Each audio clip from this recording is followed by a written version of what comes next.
তখন দুপুর 3:30। কেউ কোথাও নেই। একটা কাক কা কা করতে করতে উড়ে চলে গেল। গোপাল নাড়ুদের বাড়ির কাছে এসে নাড়ুর ঘরের জানলার বাইরে দাঁড়িয়ে নাড়ুকে ফিসফিস করে ডাকতে থাকে। এই নাড়ু, নাড়ু, ঘুমিয়ে পড়লি নাকি রে? তাড়াতাড়ি বাইরে আয়, আজ ওইখানে কুল পাড়তে যাবো। নাড়ু তার ঘরে চুপ করে শুয়ে ঘুমোনোর ভান করছিল। গোপালের আওয়াজ পেতেই সে উঠে জানলার কাছে যায়।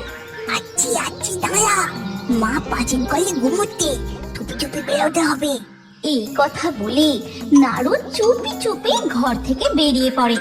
আর দরজার আওয়াজ পেতেই নাড়ুর মা শুনতে পেয়ে যায়। এই, লুকিয়ে লুকিয়ে কোথায় যাচ্ছিস? তার মানে তুই ঘুমোসনি এতক্ষণ? ঘুমোনোর নাটক করছিলি? ফিরে আয় বলছি, না হলে সন্ধ্যাবেলা তোর বাবা ফিরলে সব বলবো, তখন বুঝবি। এই রে, মা জেগে গেছে। এই গোপাল, তাড়াতাড়ি পালিয়ে চল, আমার মা জেগে গেছে। এবার কি হবে রে? পালা পালা পালা, তাড়াতাড়ি পালা। এই কথা বলে নাড়ু ও গোপাল দুই বন্ধু মিলে দৌড়ে সোজা গিয়ে পৌঁছায় ক্ষান্ত বুড়ির বাড়ির উঠানে। নাড়ু, ক্ষান্ত বুড়ি মনে হয় এখন ঘরে ঘুমোচ্ছে। এই সুযোগ, আজ আমরা বুড়ির কুল গাছ থেকে অনেক কুল পারবো। তাড়াতাড়ি পাথর কুড়িয়ে বুড়ির কুল গাছে ছোঁড়। ঠিক আছে, তবে এই দেখ আমার হাতের খেল। এই বলে নাড়ু ও গোপাল পাথর কুড়িয়ে নিয়ে ক্ষান্ত বুড়ির কুল গাছে ছুঁড়তে থাকে, কিন্তু একটাও পাথর কুল গাছে লাগে না। তুই একদম নিতানা লাগাতে পারিস না। এই দেখ, এই পাথরটা ছুঁড়ে আমি 10টা কুড়ি পাইবো। এই বলে নাড়ু পাথরটা জোরে ছোঁড়ে, কিন্তু সেটা কুল গাছে না লেগে সোজা গিয়ে পড়ে ক্ষান্ত বুড়ির কুঁড়ে ঘরের চালে। আর সেই আওয়াজে, এই কে রে, কে বাইরে? আমার কুল গাছে পাথর ছুঁড়ছিস? দাঁড়া তো দেখি একবার। এই রে, ক্ষান্ত বুড়ি জেগে গেছে।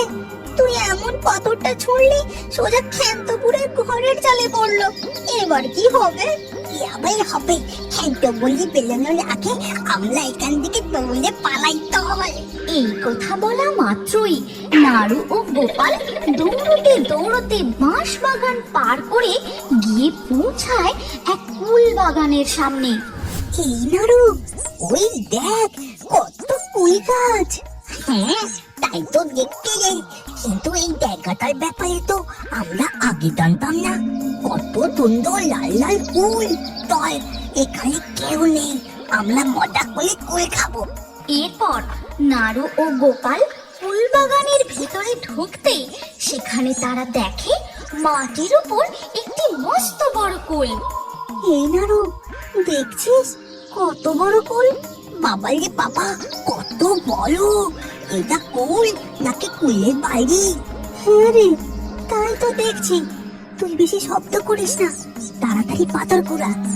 এই বলে দুই বন্ধু পাথর তুলে কুল গাছে ছুঁড়তেই গাছ থেকে বেশ কিছু কুল ঝরে পড়ে। নাড়ু, অনেক কুল পড়েছে রে, তাড়াতাড়ি কুড়াই চল। যেই তারা কুল কুড়োতে যায়, আকাশে ঘন কালো মেঘ জমাট বেঁধে শুরু হয় মুষলধারে বৃষ্টি। ঘন ঘন বাজ পড়তে থাকে। এই গোপাল, দল বিদ্যুৎ হলো লে, চল চল পালাই এখান থেকে।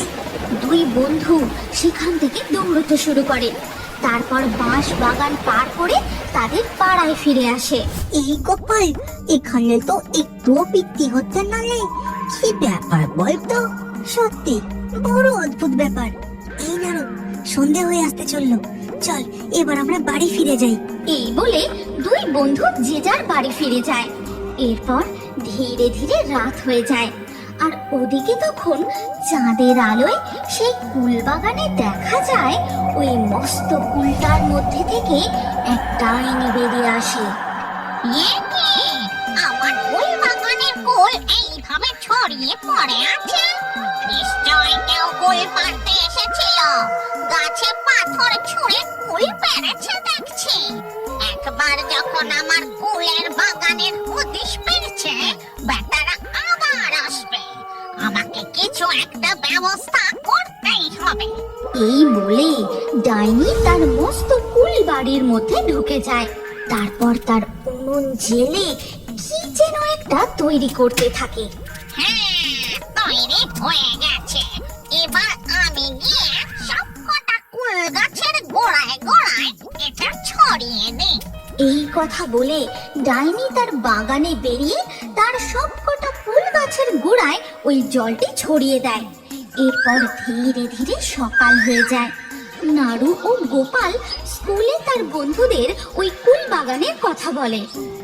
আজ আমরা সবাই স্কুলের ছুটির পর ওই কুল বাগানে কুল পাড়তে যাব, ঠিক আছে? স্কুলের ছুটির ঘন্টা পড়তেই তিতলি, নাড়ু, গোপাল, বানি সবাই মিলে যায় ওই কুল বাগানে। তারপর আরে এখানে কত কুল গাছ! আজ তো আমি অনেক কুল খাবো। এই গোপাল, তাড়াতাড়ি কুল পাড়। এরপর নাড়ু ও গোপাল পাথর ছুঁড়ে অনেক কুল পাড়ে। তারপর তারা সেই কুল কুড়িয়ে খেতেই বাহ, কি সুস্বাদু, কি মিষ্টি কুল! এর আগে এমন কুল আমি কখনো খাইনি। তুই ঠিক বলে দিত, এই কুলে একটুও টক নেই। হ্যাঁ, সত্যি। তারা সবাই মিলে পেট ভরে কুল খেতে থাকে।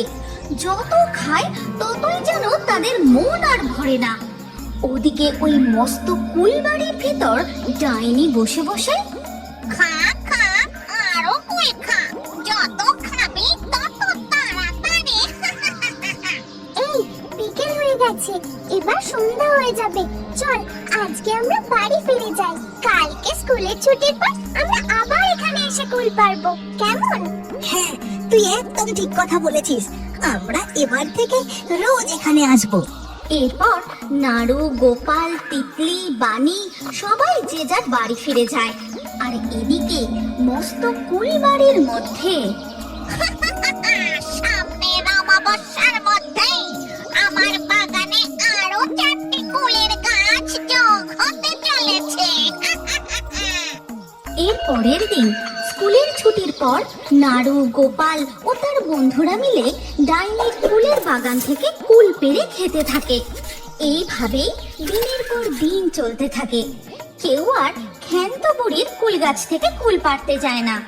কি ব্যাপার, ছেলে পুলেরা আর আমার গাছে কুল পাড়তে আসে না?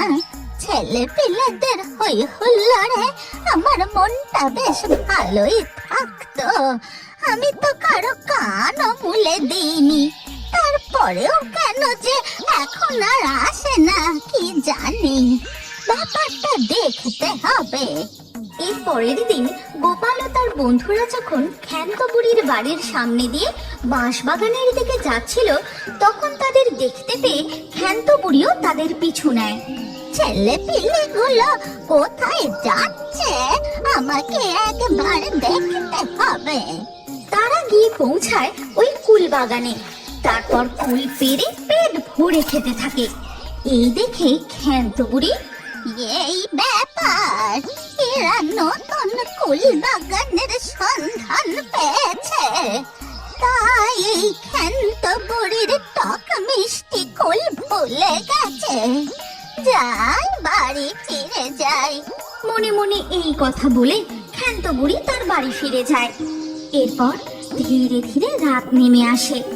ওদিকে অমাবস্যার ঘুটঘুটে অন্ধকারে ডাইনি আমার কুলের বাগানে আরো 4টি কুলের গাছ যোগ হলো। এর পরের দিন সকালে ক্ষান্ত বুড়ির কানে আসে গ্রাম থেকে 4টি ছেলে মেয়ে নিখোঁজ। তারা নাকি স্কুল থেকে আর বাড়ি ফেরেনি। এ কি সর্বনেশ কাণ্ড! তার মানে ওই ছেলে পিলেগুলো কালকে তাদের ঘরে ফেরেনি নাকি? ওখানে গিয়ে দেখি তো একবার। এরপর ক্ষান্ত বুড়ি ওই কুল বাগানে যায়। সেখানে গিয়ে সে কাউকেই দেখতে পায় না, শুধু দেখতে পায় 4টে গাছের গোড়ায় 4টি স্কুলের ব্যাগ পড়ে রয়েছে। আর তখনই নজর যায় ওই বড় কুলটার উপর। বুঝেছি বুঝেছি, এই সবই ওই কুলের মধ্যে সংসার পেতে বসা ডাইনির কারসাজি। দাঁড়া ডাইনি, আজ তোর একদিন কি আমার একদিন, আমি যেটুকু মন্ত্র শিখেছিলাম আজ তা দিয়েই।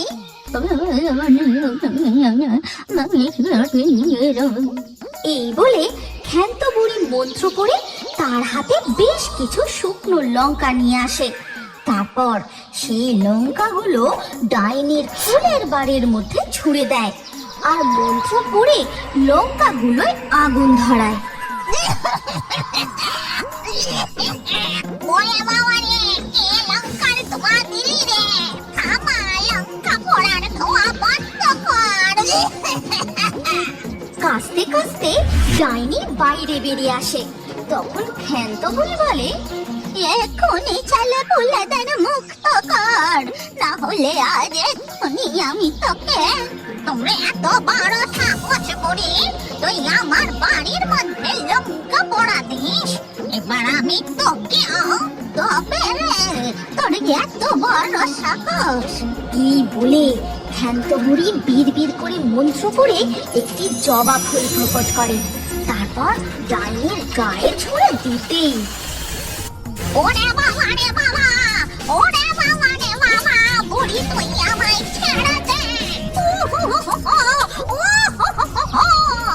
এরপর ডাইনি আগুনের তেজে ভস্ম হয়ে যায়, আর সাথে সাথেই চারটি কুল গাছ অদৃশ্য হয়ে নাড়ু, গোপাল, তিতলি, বানি আবার ফিরে আসে। চল বাচ্চারা, এবার বাড়ি ফিরে চল। এখন থেকে এই বাগানে আর কুল পাড়তে আসিস না। আমার গাছের কুল পেকে মাটিতে পড়ে নষ্ট হচ্ছে। তোরা যখন ইচ্ছে তখনই আমার গাছ থেকে কুল পেড়ে খাস কেমন? আমি তোদের আর বকবো না। আর মনে রাখিস, লোভে পড়ে কোনো অচেনা জায়গায় যাওয়া উচিত নয়। বড়দের কথা শুনতে হয় বাবা। এরপর থেকে গ্রামের সকল ছেলেপুলেরা ক্ষান্ত বুড়ির কুল গাছ থেকে কুল পেড়ে মজা করে কুল খেতে থাকে।